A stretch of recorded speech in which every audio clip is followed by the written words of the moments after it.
খাগড়াছড়ি সদরের গোলাবাড়ি মৌজার বটতলী এলাকায় দীপন দেওয়ান লাউ চাষ করে চলেছেন। তিনি যে লাউ চাষ করছেন 20 শতক জমির উপর। তিনি একজন সেনাবাহিনীর সদস্য ছিলেন। অবসর নেওয়ার পরেই তিনি এই লাউ চাষে ঝুঁকে পড়েছেন। আমি যদি একটু দেখাতে চাই তাহলে এখানে লাউগুলো ঝুলে আছে মাচাঙের নিচে, এখানে লাউ ধরেছে।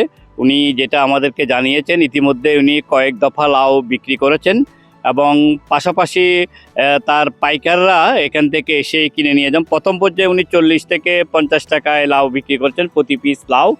এখন যেহেতু শীতকালীন সবজি, বিভিন্ন জায়গায় সবজি উঠেছে, সেজন্য এখন 30 থেকে 40 টাকায় উনি পাইকারি দরে লাউ বিক্রি করছেন বলে আমাদেরকে জানিয়েছে। তিনি রাত দিন মাঠে কাজ করে চলেছেন এবং শ্রম দিচ্ছেন। কৃষি বিভাগ থেকেও নানা ধরনের সহায়তা নিয়েছেন। আমি দীপন দেওয়ানের সাথে একটু কথা বলতে চাচ্ছিলাম। আপনি লাউ চাষটা কবে থেকে শুরু করেছেন?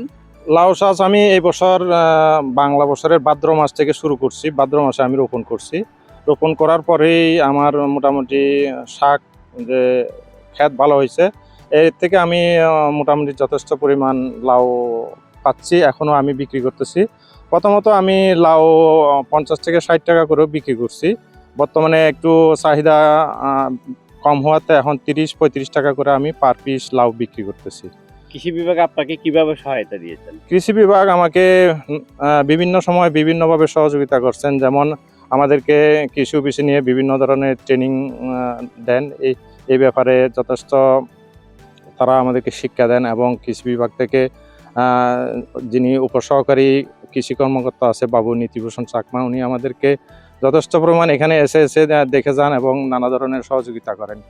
কীটনাশক বা সার বীজ কীভাবে কী করতে হবে এই ব্যাপারে তারা আমাদেরকে যথেষ্ট সহযোগিতা করে যাচ্ছেন।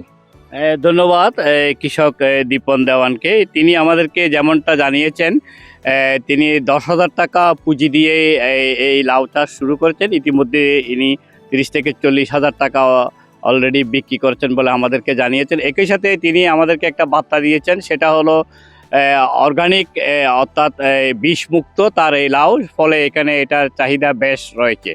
খাগড়াছড়ির বটতলী এলাকা থেকে সর্বশেষ কৃষক দীপন দেওয়ানের সর্বশেষ তথ্য।